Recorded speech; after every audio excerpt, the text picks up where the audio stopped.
Hi, I'm Jake, and today Josh and I are going to give you an in-depth introduction to the 9th edition Eldari Codex, specifically Craftworld Eldar.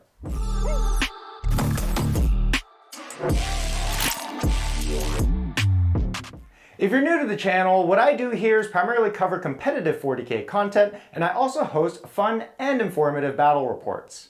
If this kind of content interests you, you can stay up to date by staying subscribed, which greatly does help the growth of this channel.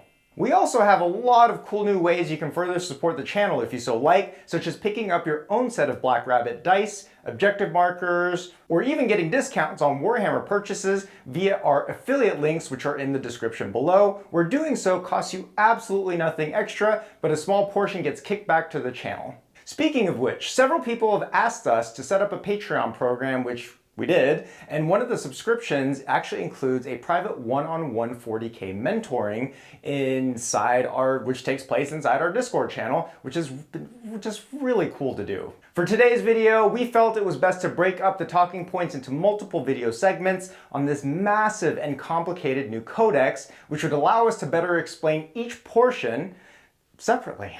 So with all that being said, let's dive right into it.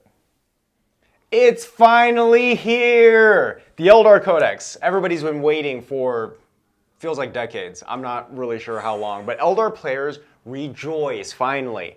There was so much anticipation, there was so many theories about what this book was going to be. I remember back in 8th edition, we were talking about it when Ynnari the White Dwarf Ynnari stuff started coming around. I thought that everybody was just going to die and become reborn as Ynnari. But that never happened, but a little bit.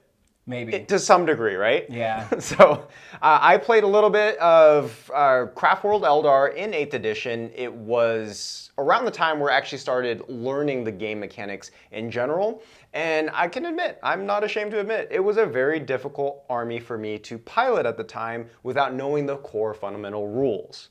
It's a thick book, and I've played again. I've always wanted to play Eldar. I love movement shenanigans. I love tricks. I love the psychic phase. I play demons. I play chaos, a lot of chaos, and there's a lot of built-in synergies there. I've always felt that Eldar do it, and they also do it a lot better. I love that you're a demon player, and the fact of the matter is they're very closely related, mortal enemies, but still related to some degree. And I think a lot of it, what I love about how they did the data sheets and just the rules in general, remind you of demons. There's a lot of similarities. One of the secondaries is straight up stolen from the Thousand Suns book. Mm-hmm. All the crazy HQs are basically demon princes. One of them is pretty much a Slaanesh prince. She has, we're talking about Janezar, she has Slaanesh stratagems built into her. And two of the characters in here still have the demon keywords. So even though I am a demon player, it's not too far-fetched to say that I have been playing Eldar this whole time. That's fair enough. So what today's video is going to be, or what this video is going to be, is not a full-on review. There's several very in-depth videos, but this is not going to be a 2 to 3 hour review of talking about every single thing in this codex. It's not going to be a how to play. We're going to get there because, in all fairness, we want to actually master the book before being able to share that with everyone. So what you're going to benefit from this video today will be an introduction to Craftworld Eldar, specifically Craftworld Eldar in 9th edition with the new book. So whether you're a returning player, whether you're just getting into Warhammer 40k for the very first time, or you're switching armies, you want to start a new army, we're going to make this very easy to digest because that is what we like to do here at Black Rabbit Gaming. All right, so first off, we're going to talk about how this army plays, the army play style, if you will. Now, why did we break this up into Craftworlds only? Because there are so many different ways to actually play this codex. You've got Harlequins in there, you've got Ynnari, and then you've got Craftworlds, and then you have a way to include Harlequin patrols into your Craftworld, Harlequin patrols into your Drukhari armies. So yeah, there's a lot of different ways to play this. This book, when I first got it, it's thick. I would argue to say if we had a room full of 10 people that fully understood this codex, you could easily get 10 unique lists with completely different unit choices. And the fact of the matter is, just on the Craftworld side alone, we have over 30 pages of data sheets. Yeah. That's insane. It's, looking at how many data sheets is Tau, how many data sheets, Thousand Suns I think is 17. And, I was in there reading every little line of it, but this one is it's a little overwhelming at first, but it is. It's a daunting book, and that's actually a great point, because as much as I don't ever like to discourage anybody from jumping into a new army or a new codex, I would definitely place this one at the very advanced level, because it's not blatantly obvious as to, hey, this is an auto take. There's really not such a thing. Even from the troop choices alone, it's very not clear. There's a lot of nuances to the army, in my opinion, is what I'm saying. I think there's an auto take, but we'll talk about that when we get to troops. Oh, you've got some secrets. I do. So, but however, the upside of this book being as thick as it is that when the meta changes, instead of changing armies or having to go to something skew, there's answers for it. I really feel like this book has a lot of answers to everything. So, if you do pick up a faction, what is it that people say? You want to pick up a super faction. You want to pick up Chaos, Eldar, or Imperium. Well, I mean, that's all the factions. But, Eldar has been good for 20 years straight, and the only time it's been bad have, been the last few months. Just a weird lull. Yeah, just a weird lull they've been in. But yeah, that's definitely very true. There's so much flexibility in here. I can say in confidence that this is probably a future-proofed book. Absolutely. For a good period of time. It's right? evergreen. Right. Future-proof is better, though. But, right now, I don't know if this is evergreen content, but Custodes and Tau are everywhere. There are answers for Tau. However, I think the problem with overly specialized units is that sure you spec for Tau and what they can do to you, but are you able to handle Custodes and their durability? An all-comers approach to the game, which is what I believe you should be playing for tourney lists. But yeah, as far as how the army plays, now obviously we're gonna have to wait to pilot it to see it in practice. It's a glass cannon army. It's very finesse. There's ways to make them durable, and every single decision counts. That's the style of army that Codex Eldari is coming across. It is extremely nuanced. You have to overthink pretty much everything, and my specialty. Right? Placements. You have to embrace your inner Doctor Strange, if you will, and really be meticulous about your in-game strategies and decisions. So that is pretty much the basis of why this wouldn't be my first suggestion for a newer 40K player to jump right into. But at that same extent, there's ways around that. You can do an escalation, you can kind of learn as you go, you can do smaller point games, you can do all these things to get a feel for it and play around with a ton of models. I definitely believe that the first 3 turns are going to be very aggressive. They play a lot like Sisters. At the end of the day, you're a T3 1 wound model that's pointed between 12 and 18 points. So, but you are fast and you have durability. It's just awkward to use, right? And there's a lot of jank, which I love. And you have to think about it not only during the battle, but also during the list building stage between the Exarch upgrades, just your craft worlds, of course. A lot of synergies have to happen in order to maximize the defensive capabilities of your toughness 3 army. Because on paper, yeah, they just look like they just die. Yep. Right? But they won't, I promise. I mean, they will. They will die, but I'm just saying they're not going to get tabled turn 1. But, those first 3 turns, I really think, you're gonna come out hard, and either, you decimate your opponent, which is feel bads, or you wonder, where did my army go? And you're scoring points with 1 or 2 man units that are left, which is how a lot of how Drukhari played when they. Very true. On paper, they look like they die. Oh yeah, and they would die. I would table them minus 3 or 4 small units, just scoring 15 on Stranglehold, scoring 45 on Primary, and you'd lose by 8 points just because. They spread out. They're fast. They got everywhere. They scored their points. Mission accomplished. So yeah, very very similar comparison, definitely with that regard. But to counter Jake, he says that it is a difficult army to get into if you're first starting. But because they do everything in every phase well, they have a lot of movement, they have a lot of psychic, a lot of shooting, and a lot of melee, you do have to master all aspects of the game. So I think starting with an army like this will give you a really galaxy brain kind of approach to the game, because if you do change armies to something like Tau, where they're really good in movement and shooting, Right. And you understand how other phases work, then you can really gain a mastery of the game. And like our brethren who study Slaanesh a little too much, become a little obsessed with it, you can really get really specialized with it.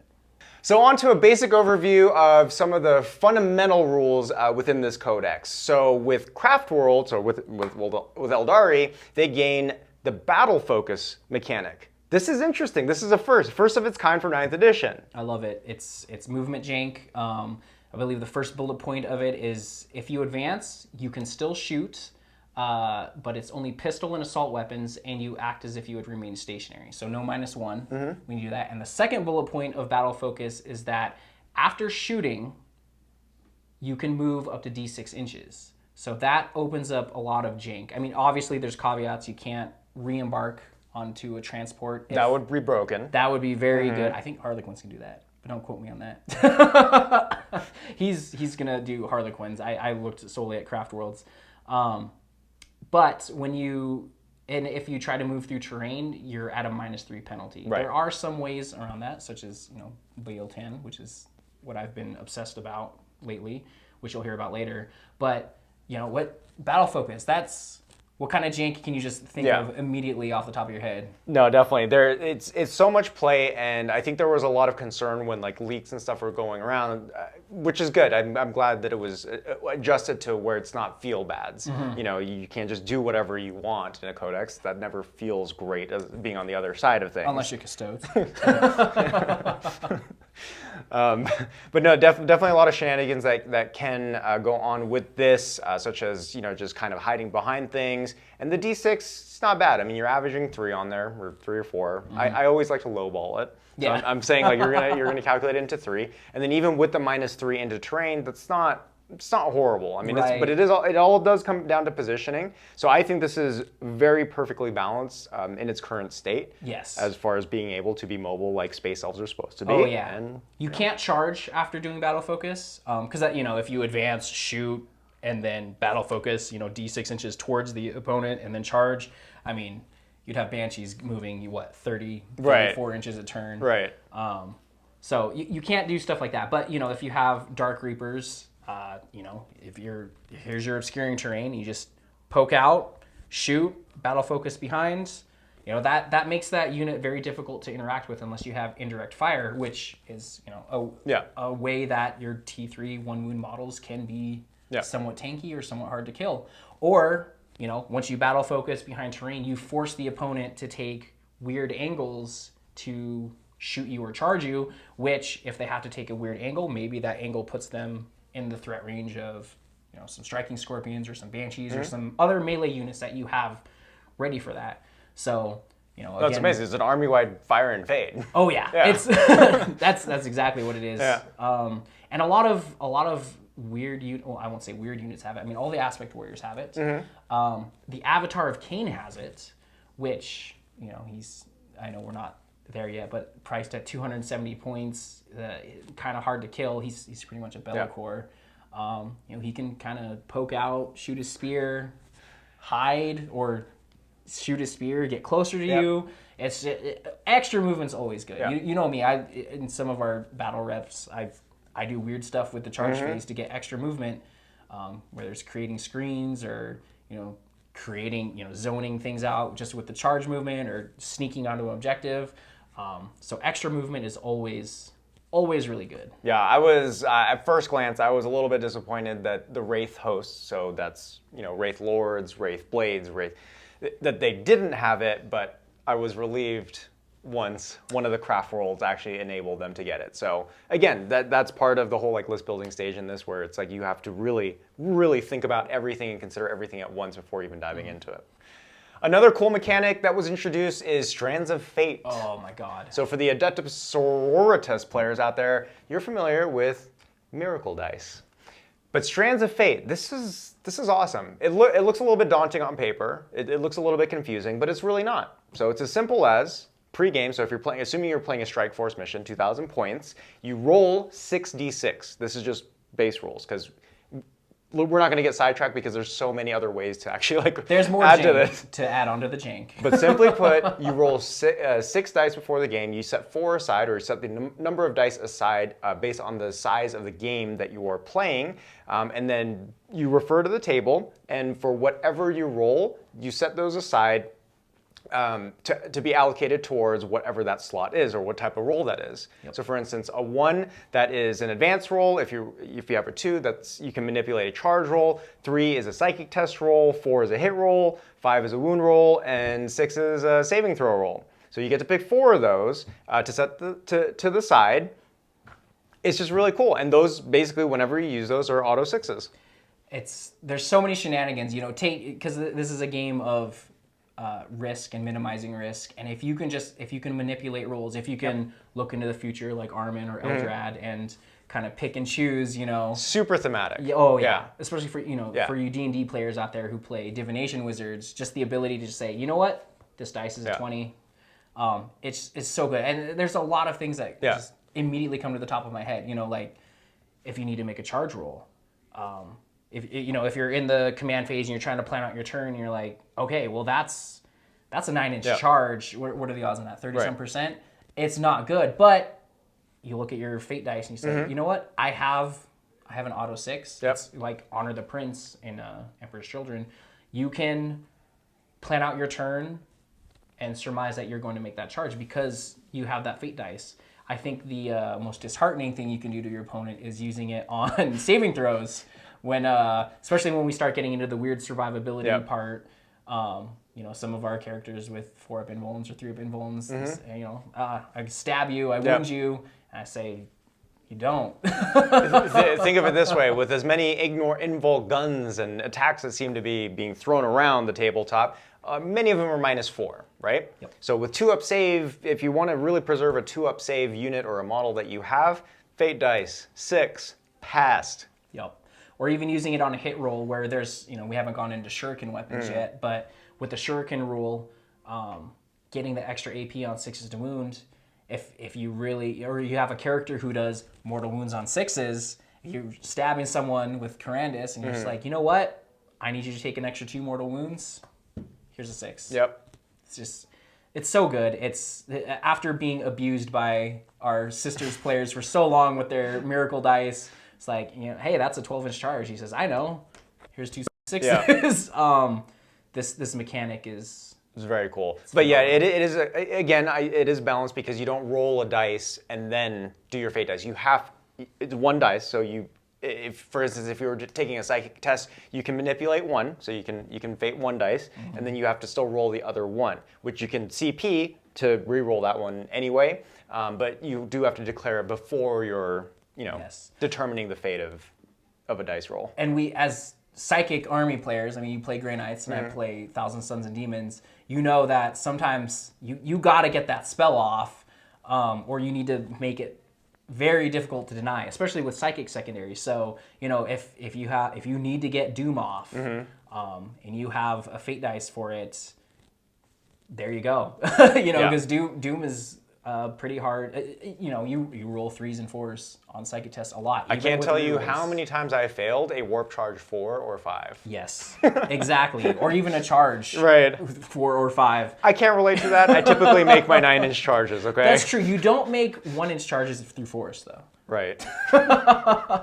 Let's talk about Craftworlds. So how this works is just like any other army book, or most army books. Yes, all army books in 9th edition. There's basically these sub-factions, these sub-factions that you have to choose that you gain army-wide bonuses to.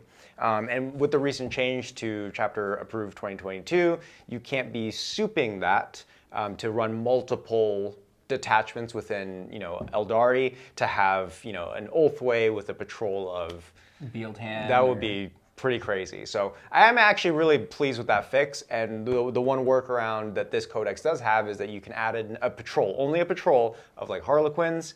It's cool if you want to, play with that flexibility, but nonetheless, everything has to be whether you want to run like double patrol or, whatever you want to do, but it still has to be all mono faction.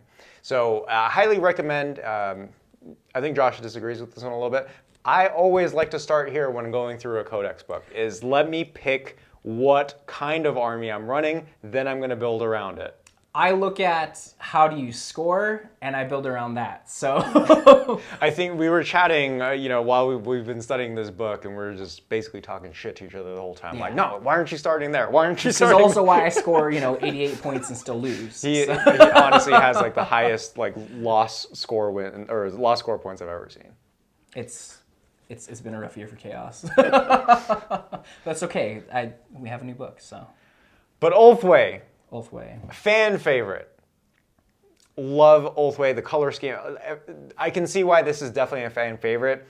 What the trait for Ulthwé is that each unit can re-roll a wound roll. I think that's really cool. You get +1 to your psychic casts, and all your units get a 6-up invul and a 5-up mortal wound shrug. Not bad. Pretty durable. That is pretty durable. You also get access to Uldred, who's, if you're caught up on your Eldar lore, is a fan favorite.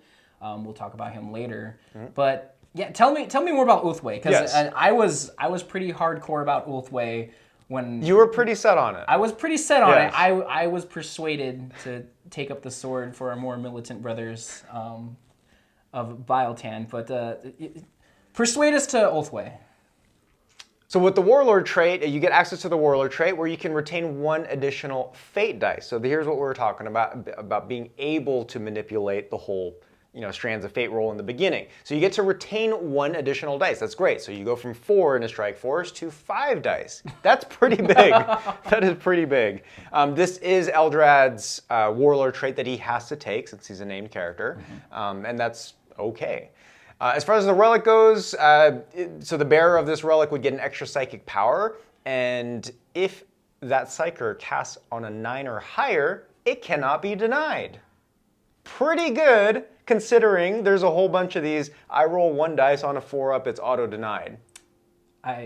Okay. I remember why I liked Ulthwé now. I guess I can hype you up. Especially with, some of the secondaries and psychic secondaries. If you want to get off a mental interrogation, or if you're in the middle of the board and you're trying to do warp ritual, normally you wouldn't take that against an army with strong denies, such as Grey Knights or Thousand Suns or Tyranids. However, with the Ulthwé trait, it makes it a lot less risky, because I know you don't like rolling dice to score secondaries. No. I don't either, but sometimes you have to take. Sometimes the risk. You do, yes. Yeah. But the +1 is great on Ulthwé because of how many, and we'll get there, but because of how many ways there's also to manipulate +2s and other +1s. So and Strands of Fate dice. So we're talking, I don't know, what is that? An auto 6 and +4 potentially, +4 or 5. Yeah. Oh my goodness. So with the Strand of Fate, any spell of a 7 is going off on 1 dice. You know. As far as the stratagem that they get access to, it's okay. It's +1 to hit for when Guardians shoot. Not bad. It's not bad. It's not bad. If you're running a lot of Guardians, then it's pretty good. I'm more of a fan of Rangers, but we'll talk about that when we get there. Well, the book has something for Rangers. So next up is Latok. This is the Ranger one, isn't it? This is the Ranger one. Okay. Forgive my ignorance. I thought it was the bike one for a second. Very defensive. This one is pretty defensive. This is one of those built-in ones where innately Latok units would get light cover for any incoming shots that are 12 inches away, 12 or more inches away. Additionally to that, they also get dense cover if they're in terrain. Any terrain? Infantry and bikers. If they're in terrain, they get dense cover. Okay, so light cover, dense cover. That's really okay. The wheels are turning on the durability, because Rangers, when we get there, already have a lot of built-in mechanics for if they're in cover. Shroud Runners have that as well, or even just infantry and bikers, Rangers and Rangers on bikes. If you're running some striking scorpions to kill something and trade up, and you kill what you fight, and you're in terrain, hey, suddenly you've got a lot of defensive buffs. Additionally, infantry in the Latok do not get a penalty to move and shoot heavy weapons. Okay. Interesting. Interesting. I like that one a lot. Pretty good, right? As far as our Warlord trait goes, you select one infantry core unit, so it does have to be core, within 9 inches of this Warlord that can perform an action and shoot. Also pretty good. Yes, especially with the new missions and how action-oriented they are. I love it. I feel like I'm playing Halo sometimes where you're trying to move the oddball or whatever, trying to plant bombs. But there's a lot of times where I'm sitting there going, I really wish I could shoot with these guys, but I need them to do an action. But that's not all. With this Warlord trait, you actually get to redeploy. So you pick one ranger unit within 9 inches, and you get to redeploy them anywhere on the board 9 inches away from the enemy. That's actually, on top of Phantasm, Yeah. you can do a lot of redeploy. You can do redeploy shenanigans on top of redeploy shenanigans. Yeah, so Aeldar definitely has this real fighting in the shade, like I'm going everywhere, very, very sneaky. Yeah, again, just thematic. I love how every Craftworld so far has just been very thematic. As far as the relic that they have access to, so while the bearer is in cover and more than 12 inches away, they just cannot be targeted. Period. Wait, can you say that again? While the bearer is in cover and more than 12 inches away, they cannot be targeted. So you can just hold whatever you want in the backfield with one model. Yep. Just a random character. Yep. Yep. Can't be targeted. Okay. And then as far as the stratagem access that they have into, you use it basically at the reinforcement stage of your opponent's movement. So basically end of your opponent's movement phase when they deep strike something in or teleport something in. You can set one unit of rangers within 18 inches of that enemy unit and away from them, or 9 inches away from them, and shoot at them. But you do have to shoot at them, but you get basically free shots. I like that. Yeah, as if it were a shooting phase. I can see, if you're trying to harass an objective or, people didn't screen or they have, 10 cultists just sitting on an objective, just ambush it and take it from them. Yep, well, whatever's dropping in. So I mean, they basically get an Auspex scan. So not bad at all. And Josh, your favorite, Biel-Tan. Biel-Tan. Biel-Tan, baby. I think every craft world is good in here. And, like we said earlier, they all fit different play styles and it's future-proof. As the meta changes, you can change that. But if I were to say one craft world is better than the other, which I'm not, it's definitely Biel-Tan. For this alone, when you advance or do a battle focus move and you roll a dice, a 1 or 2 counts as 3. That's an auto 3 right there on battle focus, just alone. Takes out a lot of the RNG. If I rolled a 1 on my battle focus, I need to get behind this piece of terrain. 1 isn't quite going to do it. They just have a 3.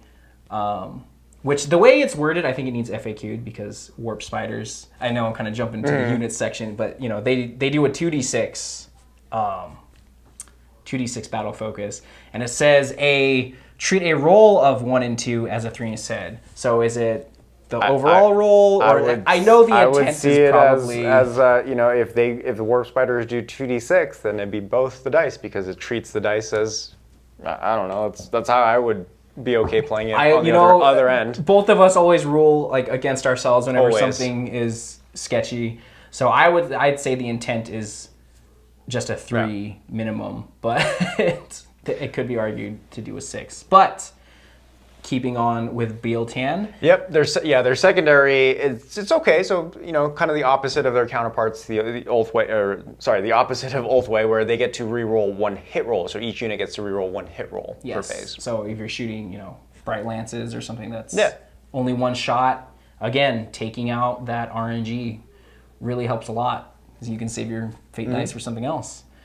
The relic. So an additional psychic power from your chosen discipline. It adds flexibility, knowing 3 spells instead of 2 on your Farseer. And once per psychic phase, you can reroll a psychic test taken for the bearer.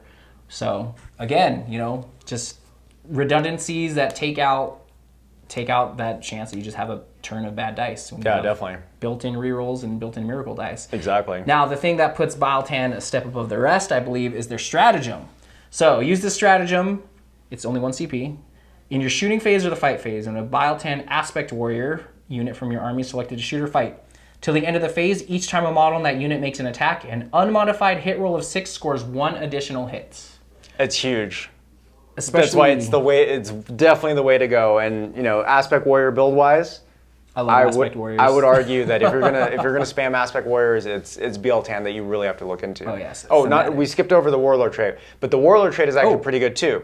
So it's essentially chapter mastery rerolls. So in your command phase, so this Warlord would have to choose a core unit within range of the Warlord, of course, and they get to just full reroll for until your next command phase. Right, so you have a unit of Dire Avengers, 10 Dire Avengers, the Striking Scorpions, Howling Banshees, anything with volume, which they're gonna have. Right. Every hit of a 6 counts as double, and so if you hit 6s to hit or 6s to wounds, even more special jank happens. So think about that: Scorpions, Banshees, whatever you're using that's pumping out 3 to 4, maybe with buffs, maybe 5 attacks a piece. And if you have like a 10-man, that's a lot of dice, right? Oh yeah. But if you're fishing for 6s, so you can generate extra hits, and you get to reroll all those hits, I think that's the combo right there. With Guide?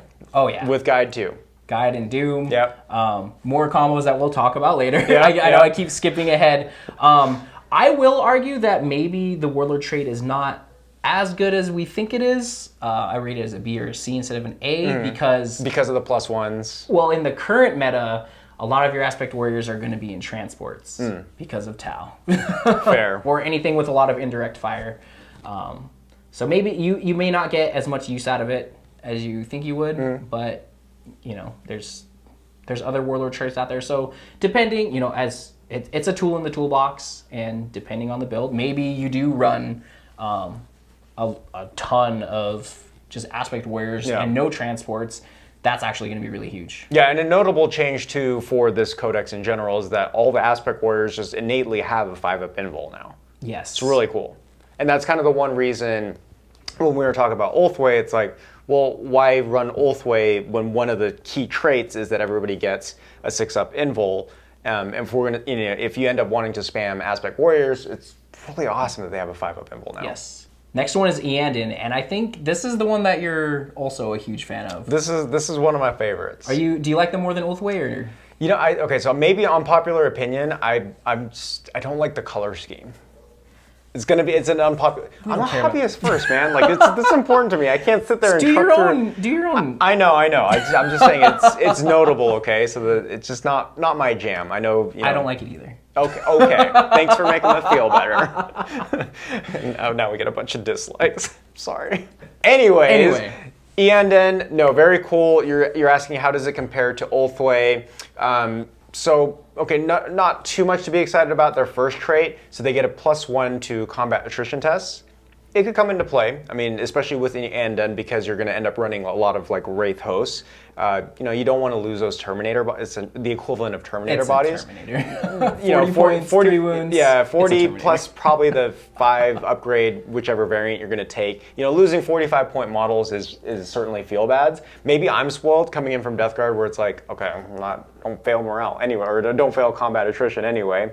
So maybe I'm entitled at this point. I'm also spoiled coming from Thousand Suns, where Scarabs do not take. They're fearless, but losing a 45-point model to, bullshit. Can I say that on this? Oh yeah. Losing a 45-point model is pretty big feel bad. Someone will shoot and they'll kill only 3 Terminators. I'm like, dude, that's over 100 points of guys that I just lost.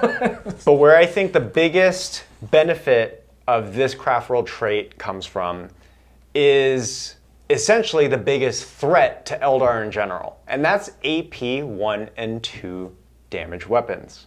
Okay, so what Eandon does, the secondary part of this, is it reduces AP 1 and 2 by 1. So that AP 1 goes to AP 0, AP 2 goes to AP 1. That's kind of oppressive. Yes, that's huge. Very impressive. That is huge. Especially, skipping ahead again, do the Wraith guys have an invulnerable save? Well, they can. And this is why I'm really, really hard on about the Wraith Blades. With the Shimmer Shield, they get a 4-up invul. Okay. And they're little mini dreadnoughts now, -1 damage. This is probably the Death Guard to me, to be fair. You've pegged me for this. It is. Elite power armor armies. But yeah, no. So they're okay. So now you got Wraith Blades. They can output so much damage just with their swings. They can be buffed. They can get battle focus, and we'll get into that. But basically, it comes from the Spirit Seer and running this. We'll get to this. They have the core keyword. Yeah. They have the core keyword. They reduce damage by 1. They're higher in toughness now. And with the Shimmer Shield, it's a 4-up invul. And with the -1 damage and the AP reduction on enemy weapons, they might as well have that invuln already for the other Wraith units that don't have an invuln, which I will gush all about when we get to Wraith units. Yes.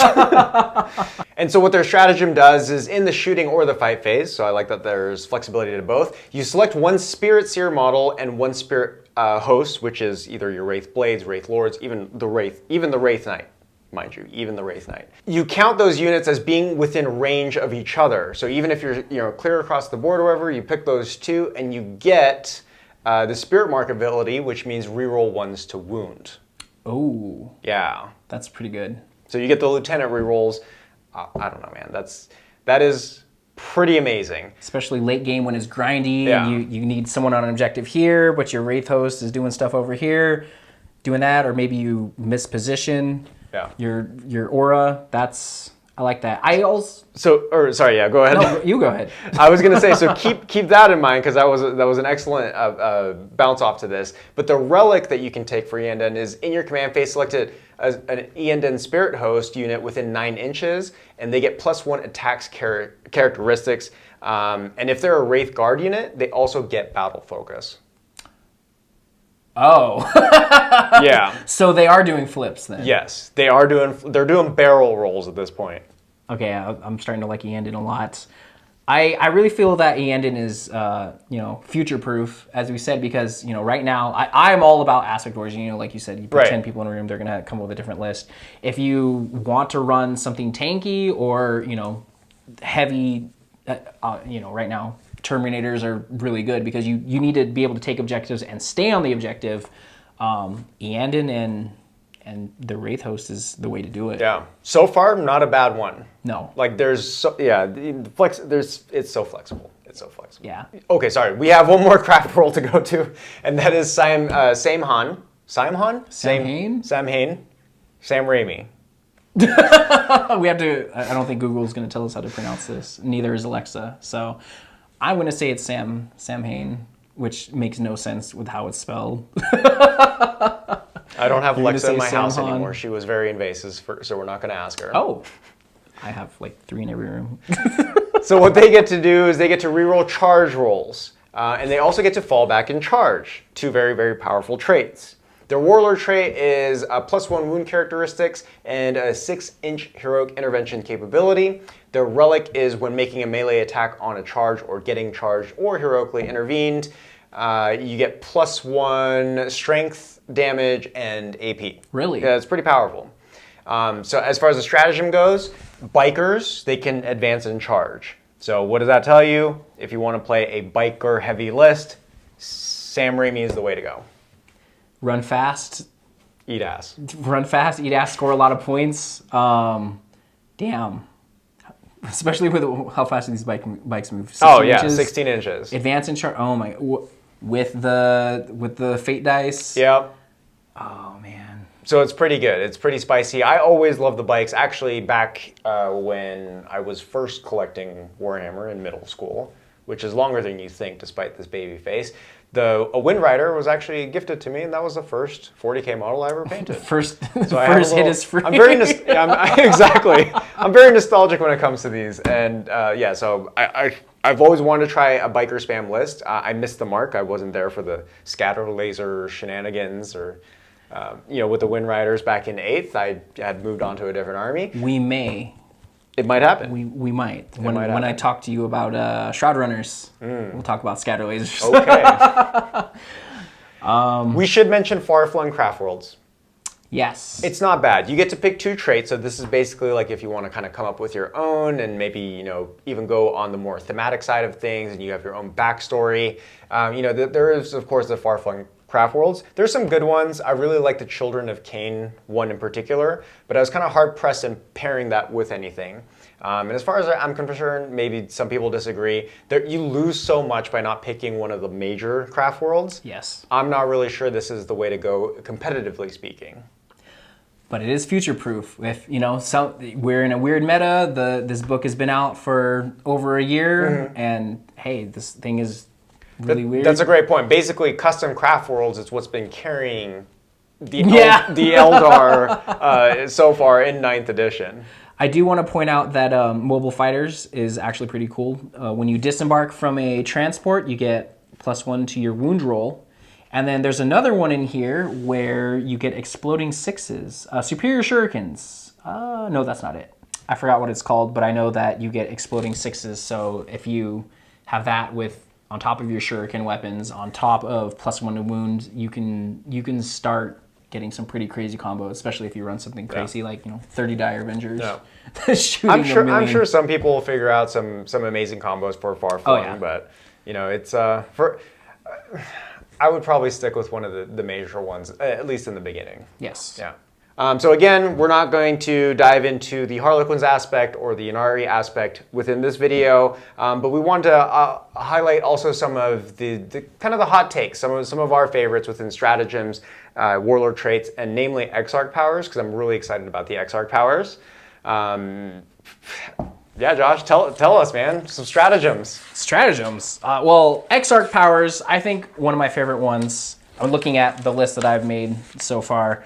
Firstly, explaining Exarch powers, what these are basically point upgrades you can allocate to Exarchs, which are the sergeants, essentially the leaders of each Aspect Warrior squad. So you've got Striking Scorpions, so within every Striking Scorpion unit, 1 out of the 5 are Exarchs. So same thing for Howling Banshees, Dark Reapers, so on and so forth, Shining Spears even too. Yes, I really like the Exarch powers because they essentially turn your sergeant into a mini character. Mm-hmm. I don't want to say a ghetto character, but you get +1 wound. An Exarch already has 2 just naturally, wounds. just by taking an Exarch power, you get +1 wound. And you have a 3 wound model in a group of 1 wound models, and that gets awkward when someone's I'm hitting you with 1 damage weapons, and then you lose a model, lose a model, lose a model. Take the final one on the Exarch, so that you're kind of immune to attrition. It's a little trick that you can do, and you still have your Exarch, and it's more wounds in the unit. It's really nice, and the +1 ballistic skill. Yep. So and attack, +1 attack and ballistic skill. Yeah, like you said, they're mini characters at this point. For a very appropriate points costs, I would say. Yes. But as far as the Dire Avengers one, my favorite in this one was the Stand Firm for 20 points. Mm-hmm. Basically gives the Dire Avenger squad OBSEC because they are now elites, and +1 leadership. So just having OBSEC in general in 9th edition is crucial. That is also my favorite one, and I do have the unit of Dire Avengers in there for the OBSEC ability and just for their crazy shooting. Crazy shooting ability. Yeah, and Dire Avengers are really points efficient right now. They are points efficient at 60 points for the squad. 12 points a model. Yeah, it's a minimum. So the 60 points for five Dire Avengers, and then adding this upgrade, it basically makes an 80-point OBSEC unit in your elite slot. Mm-hmm. It's not bad, man. And they're shooting a bunch of shurikens. Yeah. You know what else is 12 points, Jake? Don't say it. Say it. A 1 wound Chaos Space Marine. Why you got to emphasize on the 1 wound? They'll get their time. You know they're coming next. I hope they get their time.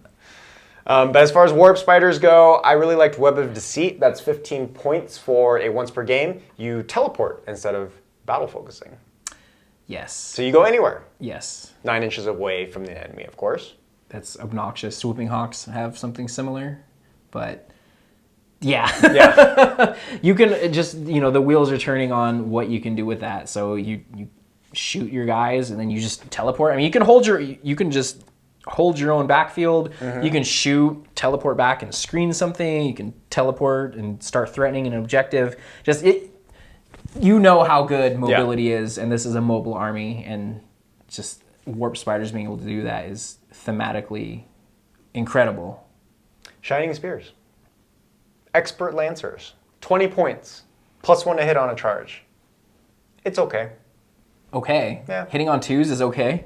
I'm spoiled now, man. I've been playing armies, everything hits on 2s. That's true. Yeah. Is it worth the 20 points? I'm not so sure. As far as reading into Shining Spears in general, I'm sure there's an answer to it. I'm just not quite sold on spamming them yet.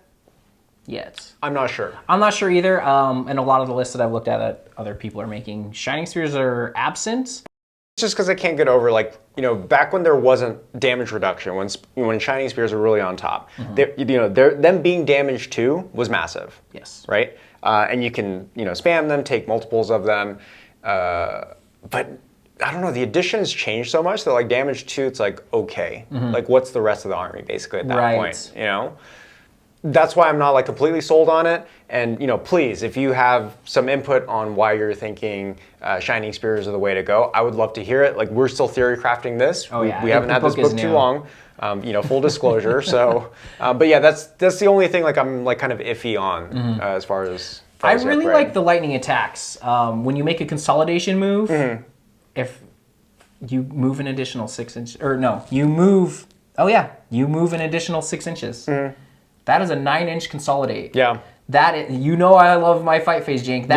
That'll get you to where you're going. That's an extra 12 inches of movement in the fight phase. Yeah. Your 3-inch pile-in and then a 9-inch consolidate. I mean, just how cheap is a Shining Spear unit? If someone deploys wrong, or even if they deploy right, move blocking Shining Spears, they charge, they murder what they are on, and then they consolidate 9 inches onto an objective, or they consolidate and tag all your shooting. Your shooting has to shoot those Shining Spears and get them off before they can shoot other models.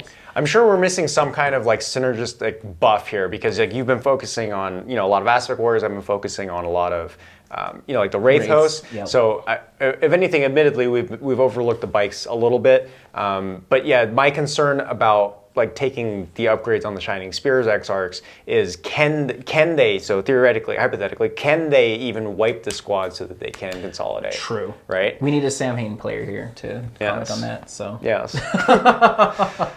And my absolute favorite is the Howling Banshees one. The whole squad gets a 4-up invul using Graceful Avoidance for 20 points.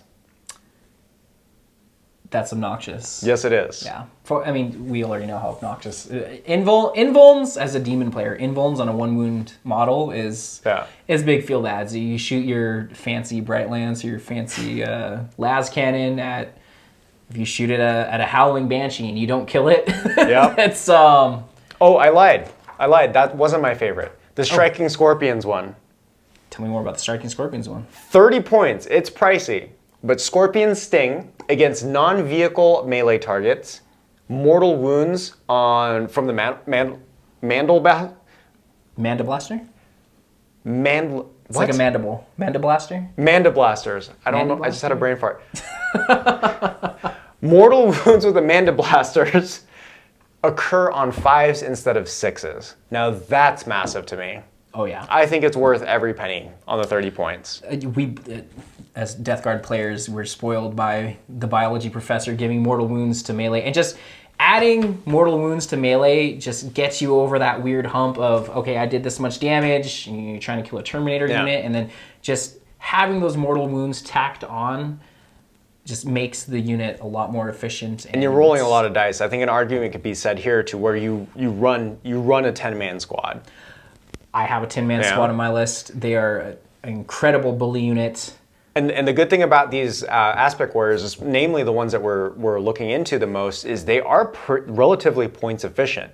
I think where the balance comes in, and you mentioned this, is because they're, at the end of the day, 1 wound toughness 3 models. Yes. But the amount of defensive stratagem or defensive strategy you can put, like 4-up invuls on Howling Banshees. I mean, we've all gone up against Harlequin players. Even their troops alone are hard to remove because of that 4-up invul. It's 50-50. You have to overcommit. Right. And the nature of 4-up invulns, you either make all of them or you make none of them. So where I think these Exarch powers are really worth it is because they're already so points efficient that adding on that extra 15, 20, 25, 30 point upgrade makes them what they should be doing. It really maximizes output, and you don't feel bad because you're not scrounging for points like some other elite armies are. Right. Yeah. But the next one is, I think this one is arguably like the shortest end of the stick, and that's for Dark Reapers. Yes. The best one that I could conjure up from here was Focus Fire for 15 points if you do want to run them. You get +1 to wound, but only for the Exarch model firing. So Ooh. it's okay. Whereas the other, the previous ones that we were really excited about, it gives the rest of their squad the buff. So If you're a Dark Reaper fan like I am, very sad to announce that they have been pretty nerfed. You can only take a 5-man unit. I believe they don't have battle focus. They do not. So yeah, like I was saying earlier. That's pretty sad. That is pretty sad. Dark Reapers do not have battle focus, and if there's a unit that wants battle focus, I think I mentioned earlier in the video, like, oh, your Dark Reapers using battle focus. I was wrong. They don't have it. I just remembered. Yeah, I think it was a preventative measure from GW here. As a person with many Eldar friends, I did get mutilated by the 10-man Dark Reaper brick. Didn't feel good? It did not feel good. Just, here's my 120 orcs. Here's 60 Yeah. Urgon a turn. Here's my a million Zangors or a million Pink Horrors. And they could easily wipe 2 squads in a turn in 8th edition. On top of, shooting you out of Deep Strike. Dark Reapers were terrible. I do own 19 now. I got a lot of Eldar for this in anticipation of this book a few months ago, and there was 19 Dark Reapers in it. That's fair. And I was excited. I was like, I hope Dark Reapers are good. Unfortunately, maybe they aren't going to be seen in a lot of lists just because they're overshadowed by I'm sure people will others. find a way. I'm sure they'll Yeah. find it. Yeah.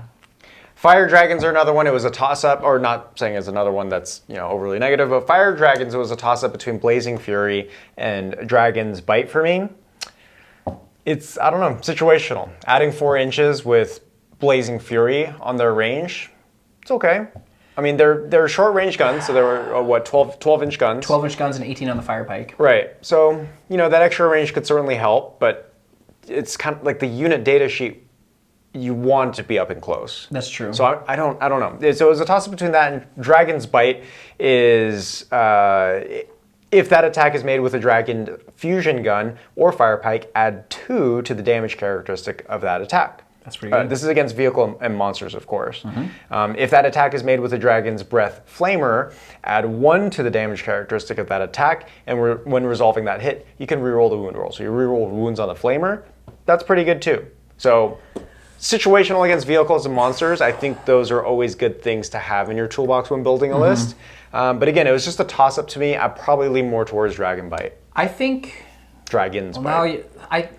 I feel like you're going to get use out of Blazing Fury in 100% of games, whereas Dragon's Bite, it'll come in handy situationally. Yeah. However, because the Exarch is getting +1 to hit, hitting on a 2-up, and you have access to the Strands of Fate, Right.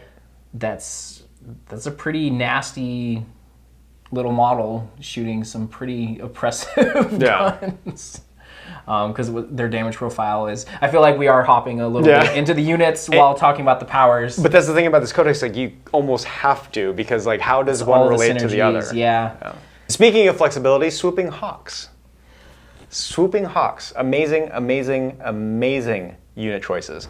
But even this one I was torn. So Suppressing Fire and Winged Evasion were both standouts to me. I'm not really sure. You looked into Aspect Warriors more. Which one do you think is favored there? I like Winged Evasion. Yep. Each time you're selected as a target of a ranged attack, if it contains a Swooping Hawk Exarch, until the end of the phase, each time a ranged attack is made against this model, or this unit, subtract 1 from that unit's hit roll. So, a unit that's hitting on 3s, suddenly hitting on 4s, maybe you're in trees, and you I know you can only go to -1, but if you're in the trees and you're -2, you cancel out any plus to hit modifiers, and Swooping Hawks just... going to what they can do, they are pretty oppressive because they can pretty much move around the entire board at will. Yep.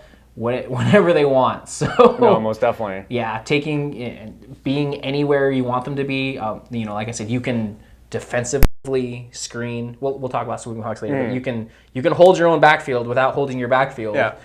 You can screen against other people. You can harass objectives. Very thematic. And if you add -1 to hit on that, they have to be dealt with. And if they, against a slow army that has to move in a range to shoot them, you can also just kite people. Yeah. Death Guard is an 18-inch army. You can just fly around and the additional -1 to hit. I think that is good. That is good for very obvious reasons. But why I like suppressing fire, and this comes down to actually fielding these units in practice. But it's basically a leadership bomb, if you will. But you can shut down someone's action that they completed, like especially if they're waiting to score it in the next command phase. Beating them on 3d6 isn't that hard. As a demon player, yeah, sometimes it is. There's a lot of 3d6 leadership shenanigans. But as far as like troops, the like commonly found troops on the board with 7 leadership, 8 leadership, somewhere within that range, you have a relatively good chance of actually doing that. But that is of course, why I was like torn on it. I'm no longer torn. I'm going to say suppressing fire is better. Just the ability to playing Bellicor and just turning actions off, especially with the new missions and how action-oriented they are. Someone's trying to raise banners, someone's trying to retrieve Nachmund data, someone's trying to... The data intercept, I know they renamed it, but someone's trying to do data intercept. You fly over and you say no. That's a 3-point swing. It's just the 3d6 thing. I think that's what had me on the fence. I got you. Right. Yeah, because the average of 3d6 is a 10, but it's Custodes with an 11. Custodes with an 11. Leadership 11. Marines on 10s, 9s. Demons with a 7. I don't know what Imperial Guard is. I assume it's not that great. I know. But cultists. Cultists. Yeah. What is a leadership -2? Just joking. Pretty much. I mean, it's 6. All right, so moving on to relics. There's quite a variety. I like it when there's multiples that kind of beg the questions. There's some codexes where it's just like there's nothing really worth taking in there. Or there's some where there's too many that are good. Yes. Like 1,000 Suns. Yeah. Decision overload. Yep. But one of my favorites was the Aegis of Eldanesh. So Autarchs, okay? Autarchs get a 2-up and they reduce damage by 1. Okay. Pretty good. Having a 2-up character is... 2-up character, but the reduced damage, it's, yeah. Secondly, the Weeping Stones relic, it's on a it does have to go on a Psyker model. You give it 1 additional d6 for Strands of Fate rolls. Ooh. Yeah. More. So there's more. Yeah, exactly. We also, I know we haven't talked about data sheets, but the Farseer, for each Farseer you have, you can also re-roll the Strand of Fate. Yep. So you add more Strands of Fate, and if you roll too many, I don't need an advance. I don't need one for advancing this turn. You can try to fish for a Psychic or try to fish for a different Strand of Fate. So Craftworld dependent, you can basically get roll 2 additional dice so far, right? Yep. And then if you're taking Farseers, now you're manipulating and... You're manipulating the manipulation. Yes. Yes. Very Zinch-like. The last one that I really liked was the Phoenix Gem. So this is on Azurani models only. You can revive them on a 2-up. A little bit of Celestine action, if you will. At the end of that phase, so if they die in the shooting phase, so they potentially res at the end of the shooting phase, or if they die in the fight phase, they res at the end of the fight phase. On a 2-up. So much flexibility. Yeah. Celestine or the Hourglass on 1,000 Suns. You hate it when that happens. Send them on a mission, punch stuff, score points, die, or they shoot you in return. You come back to life, whatever. Yeah. Speaking of Warlord traits, there's not too many to choose from, and if you're going to take Eldrad or the Night Spear, Prince Uriel, named characters and whatnot, you're kind of pigeonholed into them. A lot of these are definitely going to come into practice. A lot of these do buff, interaction and melee profiles where Mark of the Incomparable Hunter adds +1 as strength characteristics.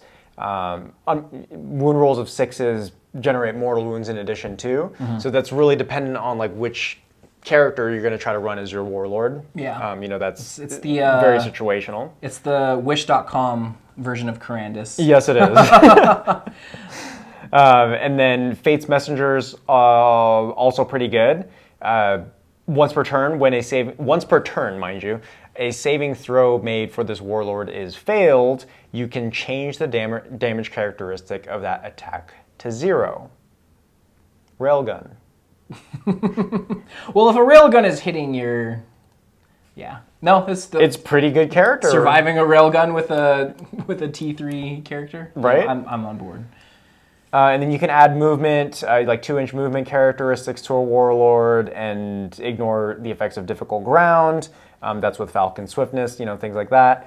And then also, or actually, the third thing for that is when they make a battle focus roll, don't roll. It just goes 6.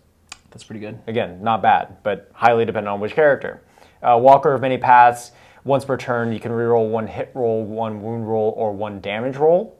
Also pretty good. Mm-hmm. So they're all pretty good, which is awesome to have. But a category like Warlord Traits in this codex is very difficult to point out, at least for me, to point out, hey, I really suggest this, because we also have 30 plus pages of data sheets to choose from. Yes. Right? And that HQ slot is, which we may have mentioned earlier, has a lot of competition. Or no, we didn't mention it, but with all the Phoenix Lords running around that are they're so good, it's really hard to squeeze in an Autarch. Because say you run 2 patrols, that's 4 HQ slots. You're going to want Janezar. You're probably going to want Corandus. That leaves you 2 slots. You want a Farseer, maybe a second Farseer. You definitely want a Warlock, although some Warlocks don't take up a detachment slot. But you're going to want Warlocks for their psychic powers. You start running out of HQ slots. So taking an Autarch with, like an Autarch with the Fire Dragon gun. Yeah. I mean, Walker of Many Paths, re-rolling a hit, wound, or damage with that gun is really nice. However, you're still competing with Janezar for that slot. This is true. And in Battalion, you can take max 3. Right. Speaking of Phoenix Lords, something we forgot to mention at the very beginning of the video is... Glad you stuck around until mile marker, what are we in, 35, For all of 40 you in the minutes? comments saying you guys missed the Phoenix Lord ability. So, it's Favorite of Cain, I think it's called. Favorite of Cain, a Phoenix Lord can only take 3 wounds per phase on primarily 6 wound models. So it takes 2 phases to kill a Phoenix Lord. That makes them fairly sticky. It's weird durability. Yes, it is. There's a stratagem to resurrect All I can say one. is sorry, Necrons players. Yeah. I'm feeling this. I was like, oh, that's a demon stratagem. Yeah. Just get it for free, Dude, it's so good. That opens up again. It just everything keeps cracking open possibilities and flexibilities within your list building. They make Janezar gets. You're not gonna if you shoot at Janezar, something bad has happened. Yes. She gets into melee. You're not gonna kill her in melee because she's gonna make you fight last and she's gonna punch you in the dick. So. You either have to overcommit or just let her run around obsecking and punching things. Yep. And only taking 3 wounds a face. Let's go on to the best part. Not the best part. A very important part. It is the best part. Psychic disciplines. Psychic powers. Here we go. You're a wizard, Josh. This is your jam right here. I've been shifting more towards relying less on psychic and more on Bealtan sword shenanigans. Yeah? Yeah. All right. But 2 categories, basically, if you're running pure Craftworld Eldar, because the Phantasmancy discipline are for Harlequins. The Revenant discipline is for Ynnari. So basically the 2 that you're going to interact with are Runes of Battle, which basically are Warlock spells, and then... Runes of Fate and Runes of Fortune are what Spirit Seers and the rest mess with, psychic with. You're Farseers, and you're gonna want a Farseer in every list because Nice. I'm sure everyone has played against Eldar and Guide. You want Guide in your list. As far as Runes of Fate, Guide is. It's going to be a staple. Oh, yeah. Guide and Doom, actually. Yep. Yeah. And so for those of you that don't know what Guide does, in the new book, if you select core or a character within 18 inches of the psyker until the start of your next psychic phase, each model in that unit makes an attack, you can reroll the hit roll. So rerolling all hits has been just since Aggressors first got it in 8th edition, and shooting up my poor Plague Bears. where my -2 didn't mean anything anymore. Rerolling all hits is phenomenal, especially when you combine it with the Shuriken rule, where 6s just automatically do an extra 2 AP. So Yeah. if you're hitting things with AP3 Shurikens, that's just pure cancer for them. You're forcing a lot of invulns, especially when you combine it with not Doom, but Jinx, which we'll talk about Jinx later. Yeah. But as far as, Doom is reroll all wounds against said target. So it's pretty good. And the interesting mechanic about, interesting change to the mechanics of these two spells is on a 10-up cast, right? Warp Charge 10? Yep. Yeah, on a 10-up, the range of the spell goes to 24 inches instead of 18. At face value, you'd never count on that. But again, between fate dice and the pluses to cast that are prevalent in this book, I don't see that 10 cast being that unreliable. Right. You know? Yeah. It's if you really need to. I mean, relying on getting you're introducing points of failure, but sometimes you just can't help it. The guy you need to buff is more than 18 inches away. Yep. The person you need to smite is more than 18 inches away, and you've got those fate dice. Let's say turn 1, you don't want to run your stuff up the board quite yet, depending on what you're facing up against. And so you're going to hang back, and especially hang back your caster 24 inches away. I'd say there's a relatively high chance that you're going to get that 10 warp charge off. Yep. So there's ways to do it for sure. Another one of my favorite spells in here, which if you can sneak it in, it's really good, is Fortune.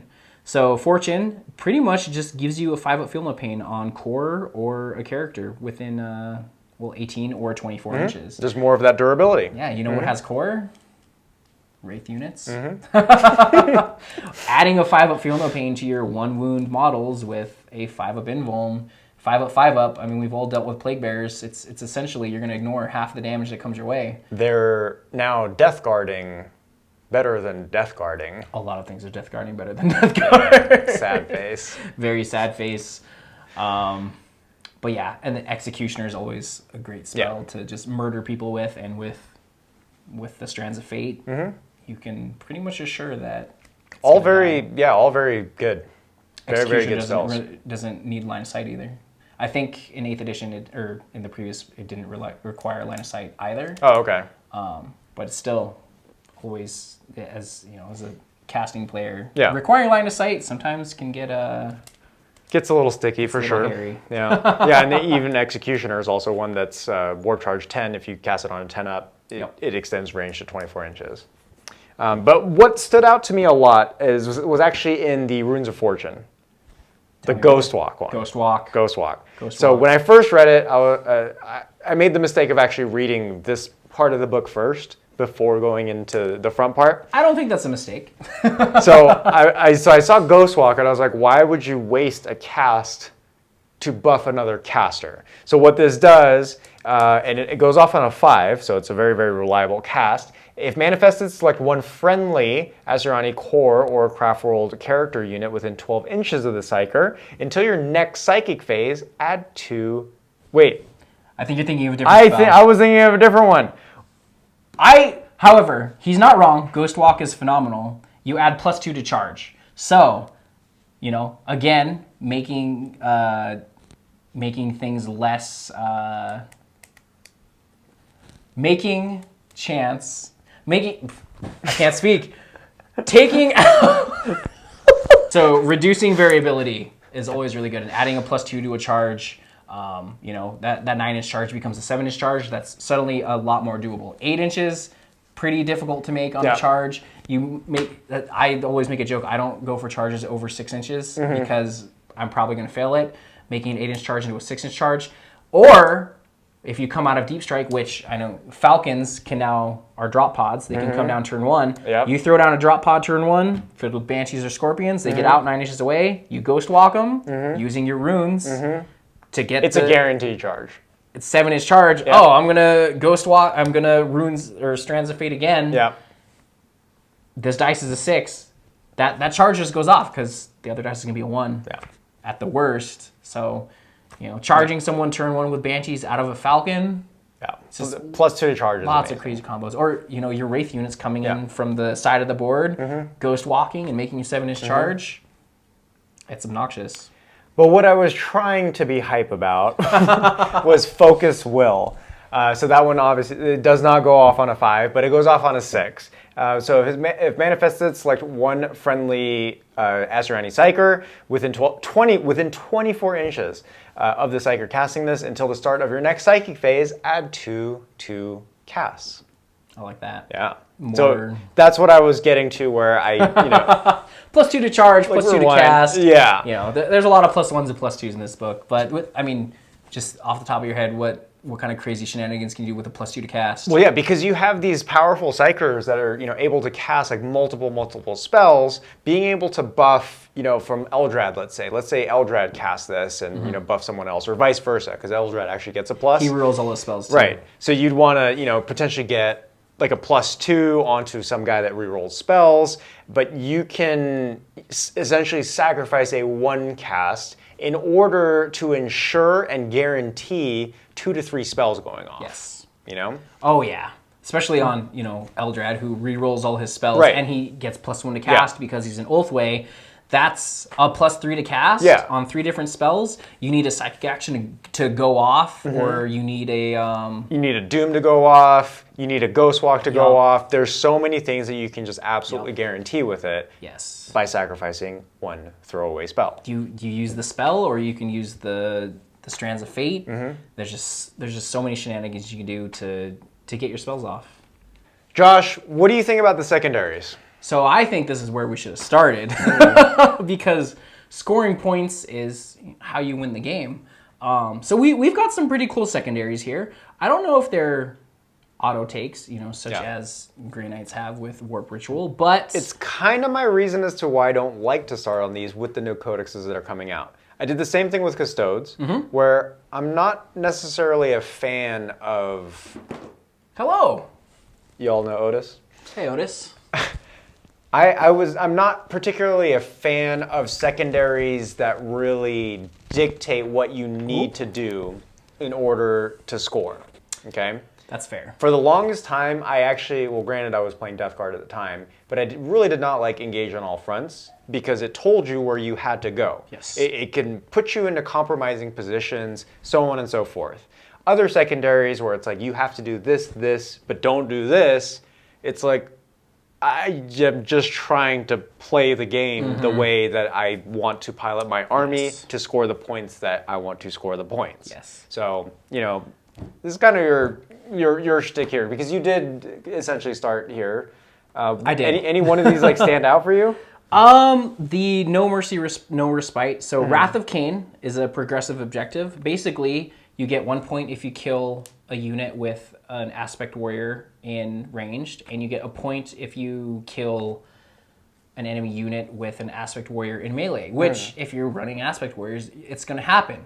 The caveat, if I say that, I only know that word from reading it, is if you do both, you get an extra 2 points. So if you kill something in melee and you kill something in range, you get 4 points.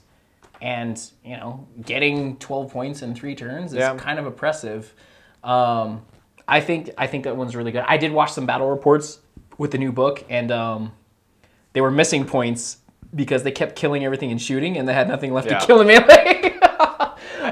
And I'm a very worst case scenario kind of guy when it comes to like too. scoring points and stuff, and it's like that's why I'd be hard pressed to do this. Yes. Because then you could potentially stop yourself from actually having to do something to win the game long term. Right. By just trying to score points in that and like letting something live and then failing your dice roll. Exactly. When dice are involved, you can't really guarantee anything. You have to take your foot off the gas to score it. And I think that's actually a playstyle flaw that I have, where I like to score, but sometimes if you take Stranglehold, I scored 80, 90 points, but because I took Stranglehold, I forced myself to be in the middle of the battlefield, and I was essentially tabled on turn 5. I still had 1,000,000 points, but so did they, and I lose 89 to 91 or something dumb like that because I had to compromise, my position. Position before submission, they say in jiu-jitsu. So there you go.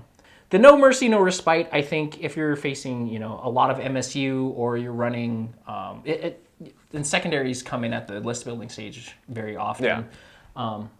So if you're running, like my list has a lot of scorpions, a lot of banshees, I'm going to pick up that kill in melee. That kill in shooting, however, thinking back on what my current list is, like you said, maybe only 2 units can achieve that. Maybe it's only some swooping hawks, or it's some warp spiders, or dark reapers, which we've kind of blocked. Fire dragons can pick it up.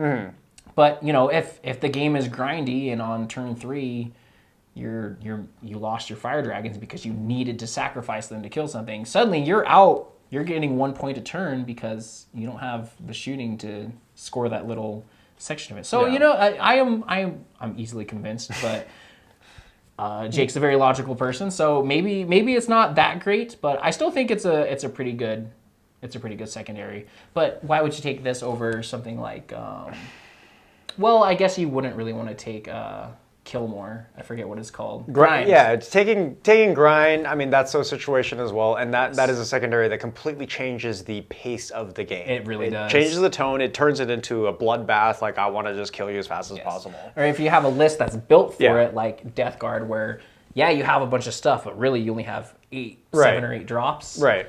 And you're facing MSU Sisters, where you're gonna pick up, a small squad of girls every turn, and you're gonna grind. But if I had to pick, there's usually more opportunities to take like assassination. Yes. Same category.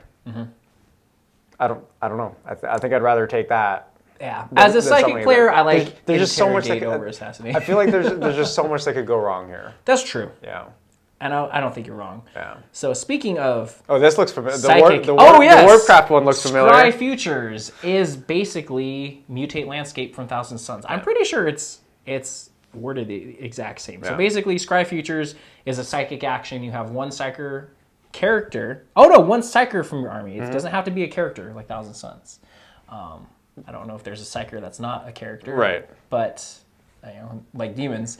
But so 1 psyker from your army is on an objective, and it's a warp charge 4. You do the psychic action, and you have scried that objective, and you get 3 points. Yep. So But it has to be different objectives. But it has to be a different one, and the warp charge goes up by 1 every time. So it's a 4 at first, then a 5, then a 6.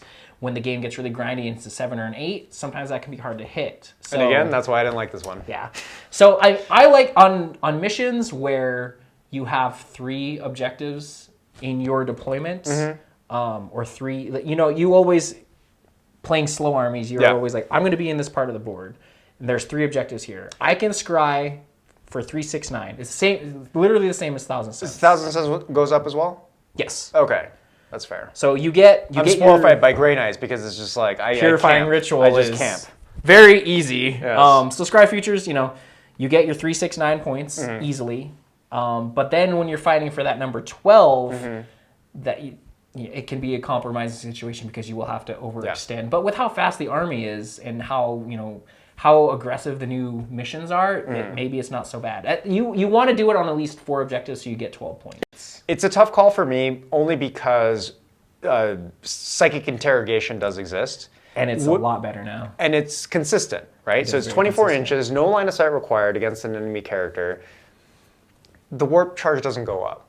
Right. It's that. I just cannot mentally get past that. The fact that it's like, already rolling 2 dice to score and having a potential for an opponent to deny you, I don't know. I'd kind of prefer to take, I guess in a situation where there's like very few characters or... Yeah. I don't know, man. There's always going to be at least like 1 or 2 characters. I think against Tau. Oh yeah, and with how aggressive the new missions are and everything's in the middle, you're gonna brawl. I don't think I've had a game where I scored less than 15 with the new interrogate. I did score 12 on it because I killed all the characters before I could interrogate them. Yeah. So I like the new interrogate more because I've been burned on Mutate Landscape with Thousand Suns where I get 12 on it, but the opponent gets 15 on something like Stranglehold. And you're already down 3 points. So yeah, and the Shadow Operations one is pretty similar to a lot of the ones, basically like board quarters and heading up there. Scout the enemy. It's a reason to take Rangers, but basically you do an action. If you're outside of your deployment zone, it finishes at the end of your next turn. So not only does that unit have to do the action, they have to survive, but you get 2 points for scouting outside of your deployment zone. You get 4 points if you scout inside the enemy's deployment zone. So I feel like this is kind of a win more one, because first off, if you have rangers that are doing it, rangers need to be doing other things. But if I want to deny you 15 points by killing your rangers, that's pretty easy. True. And if you're maybe with Dire Avengers, you can scout and still shoot with the Exarch power we talked about earlier.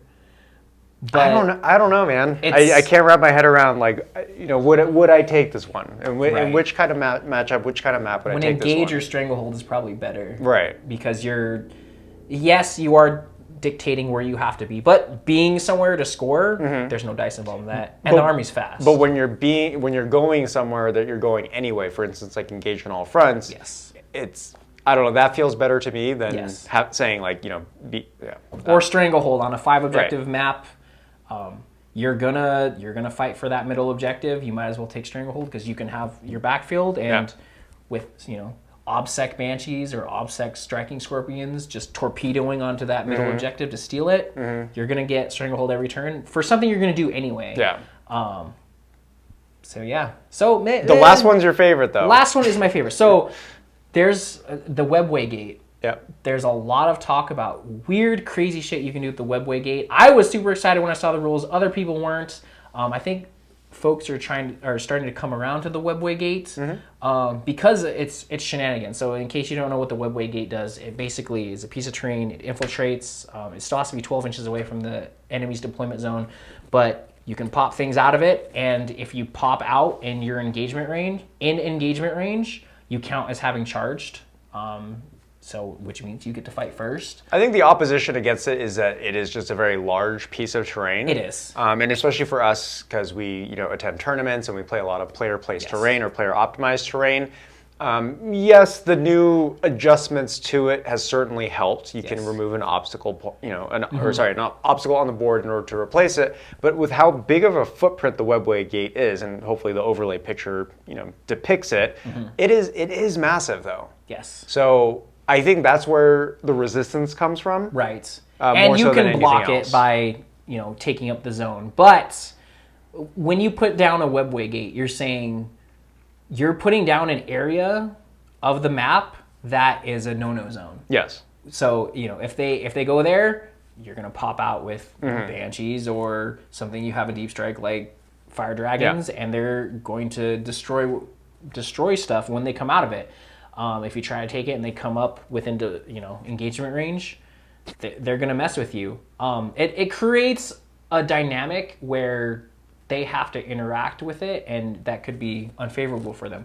But going back to this final secondary, which is pretty much built around the Webway Gate, so if you can also do it on an objective. But if you select the secondary objective, blah, blah, blah, you cannot set it up within 6 inches of your deployment zone.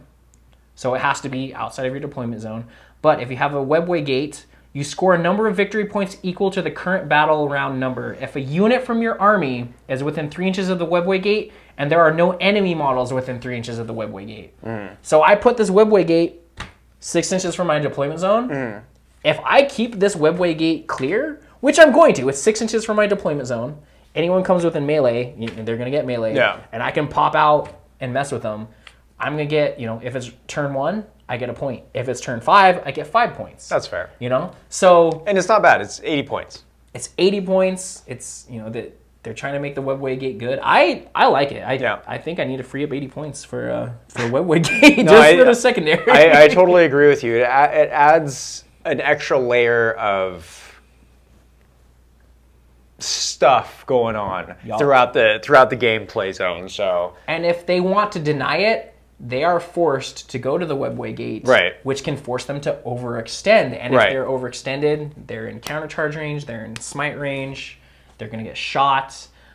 You're dictating where the battle takes place, which with how much speed Eldar have, you can do that already, but you're dictating it even more, which I really like. So I mean, It could be a win more at turn 5. If I hold my webway gate on turn 5, that's 5 points. That's huge. I'd love to hear how people are pulling this one off. So if anybody gets to fielding the webway gate before we do, I might throw one in for. I'd have to buy one, but they're hard to come by right now. I can borrow one. Yeah. I have a lot of Eldar playing friends. They're actually very, very cool models. They are. Yeah, it's got like like little spirit hose on the love side, and yeah. it's just very cool. And it's like Xbox One size too. It's massive. It's pretty big. Yeah. The other caveat to this is if you don't have a webway gate, you can pick an objective marker outside of your deployment zone, 6 inches outside of your deployment zone, and same rules apply. If you hold that objective, you get points for it. So kind of like Dark Angels, where if they just hold it, they get points. Yeah. But it doesn't get shut down and reset. So turn 4, you get 4 points for it. That's pretty cool. Although turn 1 and turn 2, but you're gonna hold it anyway. Yeah. But when the game gets really crazy, so maybe it could be a win more one. But I think there's a lot of play with it. And I think there's a lot of weird stuff you can do with it. On top of all the redeploy shenanigans that Eldar have, which we haven't spoken about, redeploy shenanigans, the deep strike shenanigans, Falcons are drop pods now. There's a lot of weird stuff you can do with the webway gate and the Falcon. That's very true. Yeah, but on that note, we weren't joking. We could probably sit here and talk for like 3 hours about just this book, and we've barely hit the tip of the iceberg as far as we haven't the even capability. touched units. Yeah. There's a lot of crazy stuff you can do with Rangers. There's crazy stuff Jane's are. Yeah. I'll talk about Jane's are all day. She's a bad bitch.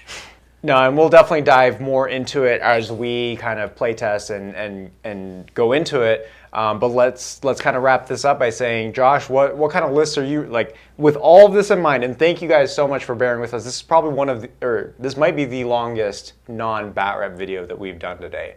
Yeah, longer than Tau? Well, Tau we broke up into 3 parts. That's true. But there was a wealth of knowledge going on and information in that book. But to be able to do it in one sitting is next to impossible. Yeah. So, this is our attempt of bite-sizing it, and bite-sizing it meaning probably about an hour, I think, by the time this is all cut and done. But again, this is just Craftworlds. I will definitely, personally, be taking a deep dive into Harlequins. Josh, I'm sure you'll do the same.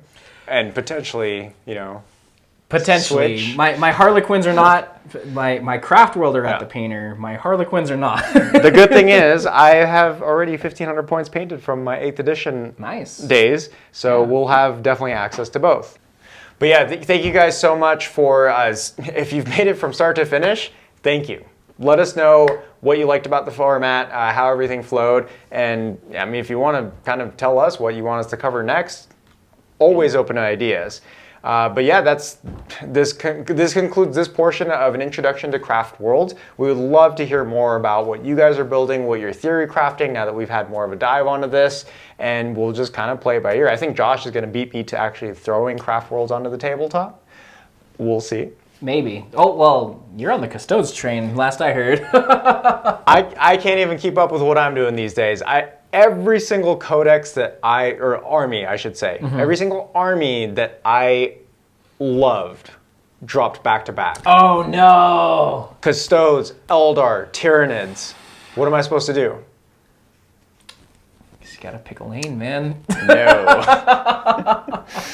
But yeah, thank you guys so much for tuning in today. And if you liked what you saw and you want to support the channel, just don't forget to hit that sub button, and we'll catch you guys next time. Peace.